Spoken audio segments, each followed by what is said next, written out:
প্ৰথমে মই সংগীতাই আপোনালোক সকলোকে আনটা নতুন ভিডিঅ'লৈ স্বাগতম জনালোঁ। আজি আপোনালোকৰ কাৰণে জলফাই আচাৰৰ ৰেচিপি এটা আগবঢ়াইছোঁ। এতিয়া যিহেতু জলফাই ওলাইছে, গতিকে আচাৰ বনাইছিলোঁ, ভাবিলোঁ ৰেচিপিটো আপোনালোকৰ লগত শ্বেয়াৰ কৰোঁ। আশা কৰিছোঁ আপোনালোকে ভিডিঅ'টো চাই ভাল পাব।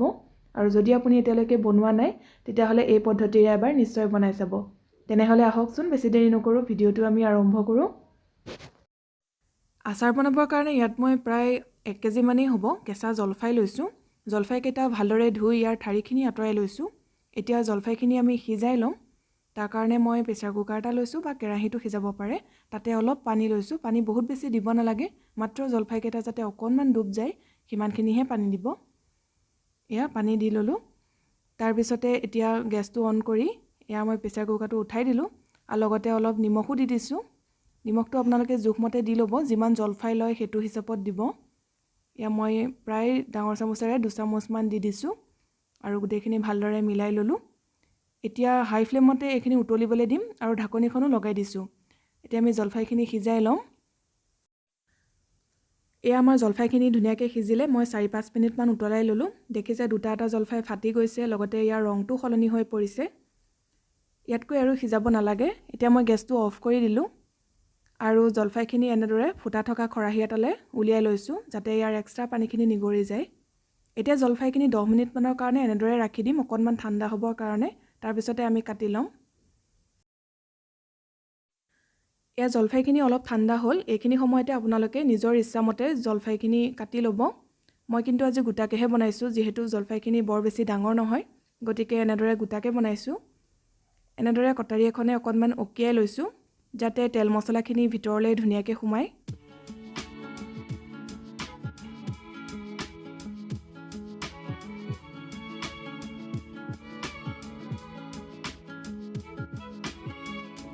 এতিয়া মই জলফাইকেইটা এয়া চালনী এখনতে মেলি ৰ'দলৈ উলিয়াই দিছোঁ আৰু এদিনৰ কাৰণে ৰ'দত দি লৈছোঁ।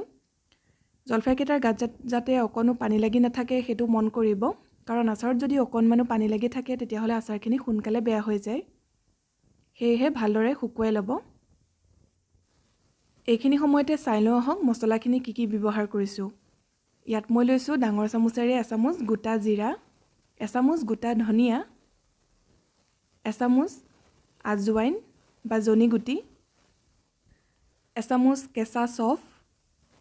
এইটো অপশ্যনেল হয়, আপোনালোকে নিদিলেও একো কথা নাই, কিন্তু দিলে আচাৰৰ গোন্ধটো ভাল হয়। আৰু লগতে লৈছোঁ আধা চামুচ ক'লা জিৰা। মই এইখিনি মছলাই ব্যৱহাৰ কৰিছোঁ। আপোনালোকে অকণমান কম বেছিকৈ মছলাখিনি ব্যৱহাৰ কৰিব পাৰে আৰু আচাৰ যিমান বনাইছে সেইটো হিচাপত মছলাৰ পৰিমাণটো লৈ ল'ব। এতিয়া মছলাখিনি অকণমান ৰ'দত দি থৈছোঁ। তাৰপিছতে গৰমে গৰমে খুন্দি ল'ম, তেতিয়া খুন্দিবলৈ ভাল হয়। আপোনালোকে ইচ্ছা কৰিলে শুকান কেৰাহী এখনত মছলাখিনি অকণমান গৰম কৰি পেলাইও খুন্দিব পাৰে। এয়া মই মছলাখিনি মিক্সিৰ বাতিটোলৈ লৈ ল'লোঁ আৰু এতিয়া খুন্দি ল'ম। এয়া মই খুন্দি ল'লোঁ আৰু মন কৰিব মছলাখিনি যাতে আধা খুন্দা হয়। এয়া দেখিছেনে, আধা খুন্দা কৰি লৈছোঁ, কাৰণ আচাৰৰ মছলাখিনি এনেদৰে আধা খুন্দা হৈ থাকিলে বেছি ভাল হয় খাবলৈ। আপোনালোকে ইচ্ছা কৰিলে খুন্দনাটো খুন্দিব পাৰে। ইয়াৰ উপৰিও মই লৈছোঁ জলকীয়া গুড়ি। এয়া জলকীয়া গুড়িখিনি আগতীয়াকৈ বনাই থোৱা আছিলে। আপোনালোকৰ যদি বনাই থোৱা নাথাকে তেতিয়াহ'লে যেতিয়া আমি গোটা মছলাখিনি খুন্দিছিলোঁ তাৰ লগতে 6-7টামান শুকান জলকীয়াও দি দিব পাৰে, বা পেকেটৰ যিটো ৰেড চিলি পাউডাৰ সেইটো ব্যৱহাৰ কৰিব পাৰে। এয়া মই জলকীয়া গুড়ি 2 চামুচ লৈ ল'লোঁ। আৰু আচাৰৰ যদি ৰংটো ভাল কৰিব বিচাৰে তেতিয়াহ'লে কাশ্মীৰ ৰেড চিলি পাউডাৰটো ব্যৱহাৰ কৰিব পাৰে। মই আজি কৰা নাই। আৰু লগতে দিছোঁ সৰু চামুচেৰে এচামুচ হালধি গুড়ি আৰু লাগিব জোখমতে নিমখ। নিমখ যিহেতু সিজাওঁতেও দি থৈছোঁ জলফাইত, সেইকাৰণে এয়া ডাঙৰ চামুচেৰে এচামুচ লৈছোঁ। ইয়াৰ উপৰিও ব্যৱহাৰ কৰিম প্ৰায় 2-3 চামুচমান হোৱাইট ভিনেগাৰ, যাতে আচাৰখিনি বেছি দিন ভাল হৈ থাকে। ইয়াৰ ঠাইত আপোনালোকে নেমু ৰসো ব্যৱহাৰ কৰিব পাৰে। আৰু লাগিব আমাক সৰিয়হৰ তেল। এতিয়া আহক আমি আচাৰখিনি বনাই লওঁ। গেছটো অন কৰি কেৰাহীখন পাতি দিছোঁ। কেৰাহী গৰম হ'লত ইয়াতে মই জোখমতে মিঠাতেল দি লৈছোঁ। আপুনি জলফাই যিমান লয় সেইটো হিচাপত তেল দি ল'ব।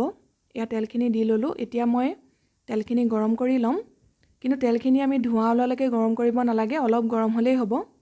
এয়া তেলখিনি ভালদৰে গৰম হ'ল। এতিয়া মই ইয়াতে সৰু চামুচেৰে এচামুচ চেনি দিছোঁ। এনেদৰে যদি তেলতে চেনি অকণমান দি দিয়ে তেতিয়াহ'লে আচাৰৰ ৰংটো খুব ধুনীয়া হয়।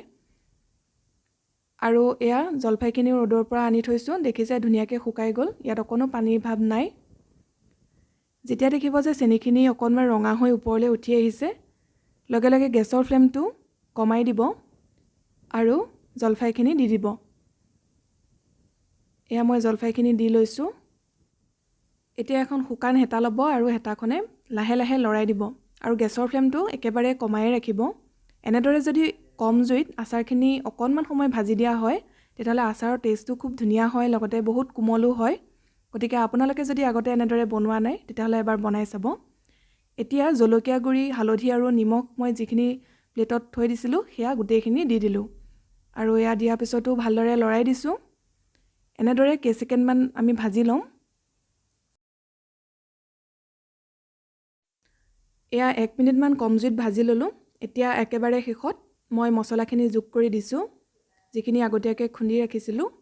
মছলাখিনি দিয়াৰ পিছতো খুব লাহে লাহে এনেদৰে লৰাই দিব। যিহেতু এইখিনি সময়ত আচাৰখিনি বহুত কোমল হৈ যায়, গতিকে লৰাওঁতেও আপোনালোকে সাৱধানে লৰাব। এতিয়া একেবাৰে শেষত মই ভিনেগাৰ যোগ কৰিছোঁ। এয়া ডাঙৰ চামুচেৰে 3 চামুচ ভিনেগাৰ দি দিছোঁ। যিহেতু আচাৰ বহুত বেছিও নহয়, কম পৰিমাণত বনাইছোঁ আৰু ভালদৰে মিহলি কৰি দিছোঁ।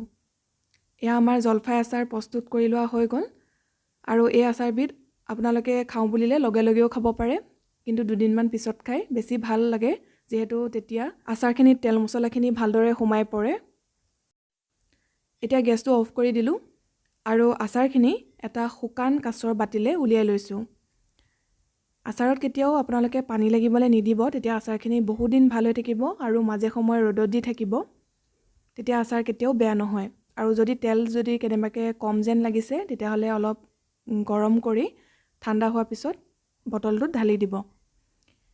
এতিয়া আচাৰখিনি সম্পূৰ্ণকৈ ঠাণ্ডা হ'বলৈ দিম, তাৰপিছতে মই এটা কাঁচৰ বৈয়ামলৈ ভৰাই থ'ম আৰু মাজে মাজে ৰ'দত দি থাকিম। আশা কৰিছোঁ আপোনালোকে আজিৰ জলফাই আচাৰৰ ৰেচিপিটো চাই ভাল পালে, আৰু যদি ভাল পাইছে তেতিয়াহ'লে প্লিজ ভিডিঅ'টো লাইক কৰিব, লগতে শ্বেয়াৰ কৰিব। আৰু যিসকলে এতিয়ালৈকে বনোৱা নাই এনেদৰে, এই পদ্ধতিৰে এবাৰ বনাই খাই চাব আৰু কেনেকুৱা পালে মোক কমেণ্ট কৰি জনাব। যদি আপুনি প্ৰথমবাৰ কাৰণে মোৰ ভিডিঅ' চাই আছে, তেতিয়াহ'লে প্লিজ চেনেলটো ছাবস্ক্ৰাইব কৰি ল'ব আৰু কাষতে থকা বেল আইকনটো প্ৰেছ কৰি অল কৰি ৰাখিব। তেতিয়াহে আগলৈ যি ভিডিঅ' দিওঁ তাৰ নটিফিকেশ্যনবোৰ আপুনি পাই থাকিব। আকৌ এটা নতুন ৰেচিপিৰ সৈতে সোনকালে লগ পাম। ভিডিঅ'টো চোৱাৰ কাৰণে বহুত বহুত ধন্যবাদ।